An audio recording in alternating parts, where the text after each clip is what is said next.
Bonsoir à tous, j'espère que vous allez tous très bien. Le PSG avait rendez-vous pour ne pas subir une troisième défaite consécutive, toutes compétitions confondues. Et bah, manque de peau, c'est un échec pour le PSG. Manque de peau, peut-être pas finalement. On se demandait s'il n'y avait pas une Mbappé dépendance dans cette équipe parisienne. Et bah, on s'est un petit peu rendu compte au vu notamment des 15 dernières minutes, oui, plutôt parisiennes. Mais sur l'ensemble du match, le PSG a été impuissant, malheureusement, face à des Bavarois très bien organisés. On va débriefer donc ce match dans cette vidéo. Tout d'abord, voici la composition avec une attraction euh, une attraction au-delà de tout ça, c'est forcément Zahir Emery, 16 ans et déjà titulaire en Ligue des Champions, le plus jeune de l'histoire à être titulaire sur une phase éliminatoire de Ligue des Champions de l'histoire de la compétition. Sinon, en 4-4-2, on pouvait s'attendre à un losange au milieu, mais finalement, ils étaient bien alignés. 4-4-2 à plat pour, pour les Parisiens, avec forcément Neymar et Messi. Ne- Est-ce que. Enfin, on va en parler enfin, on va parler un petit à petit dans cette vidéo, mais il faut vraiment qu'ils soient plus concernés au pressing, ces deux-là. Je ne comprends pas. Les plus grosses occasions bavaroises, c'est quand Joshua Kimmich était à la manette et Joshua Kimmich était seul au milieu. C'est-à-dire qu'il y avait les deux lignes, hein, les deux lignes que vous voyez ici, mais il y avait rien de. Enfin, c'est-à-dire que derrière, il n'y avait pas de pressing, il n'y avait pas de. Bah forcément, il prend tout son temps. Donc voilà. Et puis côté bavarois, pas forcément de grosses surprises, hein, de lire Mécano Pavard, avec Zomer dans les cages, donc qui en passe Neuer, Cancelo à droite, Coman à gauche. Forcément, une attraction également, c'était Mouziala, le jeune crack et Choupo-Moting qui revenait dans la capitale parisienne.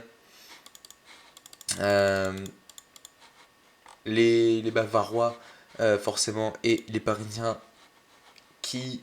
Ça a commencé quand même très fort avec cette. Pour moi, oui, la Pavard mérite déjà un jaune, très clairement, sur ce coude qui va aller directement sur la tête de Neymar.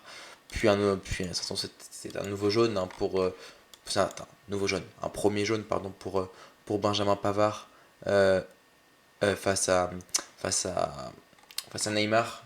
Euh, et puis on s'est dit au fur et à mesure que peut-être la, la, la, la, la, la clé du match venait peut-être de cet homme, Lionel Messi finalement, qui sur une action élimine, je crois que c'est Moutsiala ici, Upamecano et Cancelo, et derrière Pavard taclera magnifiquement bien.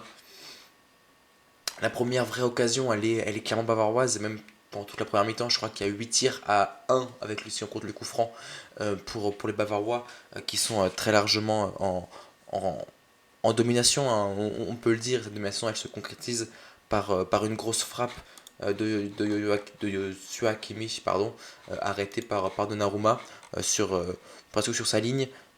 Donnarumma qui sauve également le PSG, on va y revenir plus tard. Mais voilà, au niveau de cette première mi-temps, c'était 60% de possession pour le Bayern, beaucoup plus d'envie même dans le jeu pour le Bayern, j'ai trouvé. Euh, enfin, ce que je trouve vraiment, c'est le Bayern, c'est leur sortie de balle. Les sorties de balle du Bayern et les sorties de balle parisiennes, elles sont complètement différentes. Il y a d'un côté où on sent que c'est maîtrisé, où les joueurs se connaissent bien, le plan de jeu est parfait, et de l'autre côté où c'est un petit peu plus dans la précipitation.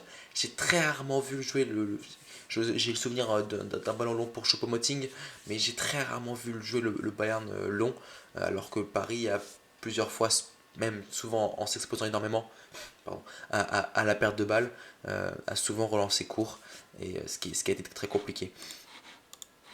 Et puis on s'est dit que bah, le sauveur, ça pouvait peut-être être lui, Kylian Mbappé, qui s'est pas échauffé au début de match, mais pendant la mi-temps. Et bah on s'est dit bah oui, allez, pourquoi pas, pourquoi pas lui pour sauver ce match, sauver ce PSG complètement impuissant, hein, il faut le dire, face au Bayern. Euh, et déjà, voilà, ça aussi, enfin, Pavard qui est passé à côté du rouge hein, pendant plusieurs temps. Paris est revenu avec une meilleure motivation hein, en deuxième période, à l'image de Nuno Mendes, qui est vraiment pour moi l'homme du match côté parisien de cette deuxième période. Pour moi, l'homme du match en général, c'est Upamecano. Il a fait un match monstrueux. Euh, défenseur français, et là, déjà Pavard qui retient Nuno Mendes, qui, toi, pour moi également, sur celle-là, prend le jaune. C'était son dernier avertissement. On verra plus tard qu'il en a eu un autre. Pas d'avertissement, mais de carton. Et puis ce but, je suis désolé pour la qualité, je sais pas pourquoi c'est comme ça, je vais arriver, de Kingsley Coman, cette entrée d'Alphonso Davies qui a fait pas mal de bien quand même, je trouvais, au, au Bayern. Second poteau, Nuno Mendes qui ne lit pas, enfin qui ne sent pas Coman arriver dans son dos et qui est très compact, qui est très très proche. Je crois que c'est Kipembe qui était rentré également à ce moment-là. Et l'erreur de Donnarumma en gros pour faire rapide, le ballon fait comme ça. Donnarumma qui, pour une fois sur sa ligne, qui est son point fort, qui ne se jette pas assez vite au sol. Elle est dure parce qu'elle est dans l'angle ici, enfin au moment où il se baisse. Donc forcément c'est plus compliqué pour un gardien d'arrêter à ce moment-là. Et Coman qui ne célèbre pas son but face à son ancien club, son club formateur qu'est le Paris Saint-Germain. 57e minute, vous voyez Kylian Mbappé rentre et mentalement on a senti que ça allait mieux pour le Paris Saint-Germain. Même si, enfin, sur le coup, après coup plutôt, mais sur le coup ça n'a pas changé grand chose. L'énorme occasion de Choupo-Moting avec, c'était encore, non c'était Moudiala qui avait éliminé Nuno Mendes et qui avait centré en retrait pour Choupo-Moting qui frappe et l'arrêt réflexe exceptionnel de Noaruma qui de la main gauche dévie ce ballon sur la barre. Et sur le corner d'après, Donnarumma fait encore un exploit sur une tête de Pavard. Donc ce Pavard il aura été actif pendant ce match qui arrête sa ligne et là clairement c'est son domaine à Donnarumma qui dévie ce ballon. Donc Choupo-Moting sera ensuite hors jeu. Et là, on a cru à la délivrance forcément sur ce ballon. Je crois que ça doit être Neymar pour Kylian Mbappé qui se retrouve. Enfin, Mbappé qui n'était pas non plus beaucoup dans la profondeur dans les du coup, 15 premières minutes de son entrée, mais qui va une fois prendre la profondeur qui va prendre pour la première fois la profondeur. Il va se retrouver face à Sommer et c'est l'arrêt de la tête du gardien suisse du Bayern, ancien de Mönchengladbach, qui va stopper Mbappé. Ensuite, la frappe de Neymar, je crois que c'est. Je ne sais pas Pavard qui l'enlève, qui l'enlève ici. Et puis, ça va revenir encore une fois sur Neymar qui va frapper. Et ça va être arrêté par Sommer. Et derrière, Mbappé qui va mettre au fond. Mais Mbappé qui était largement hors jeu sur ce plan-là. Là, c'est peut-être l'occasion quand même du match avec Nuno Mendes qui déboule sur son côté gauche un match exceptionnel vraiment de Nuno Mendes pour Mbappé qui va pousser ce ballon au fond. Mais finalement, le Titi parisien qui est hors jeu justifié, oui. Le tibia de Nuno Mendes, vraiment. Voilà. Et puis là, on va voir le carton rouge totalement justifié de ne pas avoir regardé le pied de Messi. Euh, j'aimerais pas, j'aimerais vraiment pas être à la place là, de Messi sur ce contact-là. C'est même rouge direct, en fait, tout simplement pour Pavard, ça doit être rouge direct. Il prend un deuxième jaune par voilà, Neymar qui vient lui dire ensuite qu'il est taré. Mais non, c'est complètement justifié ce carton, ce second carton. Et puis, euh, et puis voilà, donc un match quand même qui montre la Mbappé dépendance, parce qu'on a eu un PSG littéralement impuissant, je regarde une note en même temps, un PSG assez impuissant qui est repassé à 5 derrière après en seconde en deuxième mi-temps pardon. L'entrée de Mbappé a fait beaucoup de bien. On n'a pas vu Verratti, on l'a vu sur les dernières minutes, mais sinon on l'a pas vu du match. Je comprends pas pourquoi il a fait sortir Danilo et pas Verratti. À la place, je crois que c'est. Je regarde mes notes. Je crois que c'est. Excusez-moi. Bon, je l'ai pas là. Bon, c'est pas grave.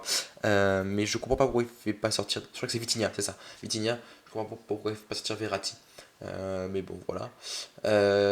Mais non, Pavard qui sauve également la 84e minute. Je l'ai pas en image, mais une frappe je ne sais, de Messi, je crois. Et également derrière. Enfin, on a eu un enchaînement pas de cartons, mais d'occasions parisiennes qui doivent la mettre au fond, une, voire même deux, pour renverser le match. Le public s'est réveillé forcément en fin de match, mais malheureusement insuffisant pour le PSG.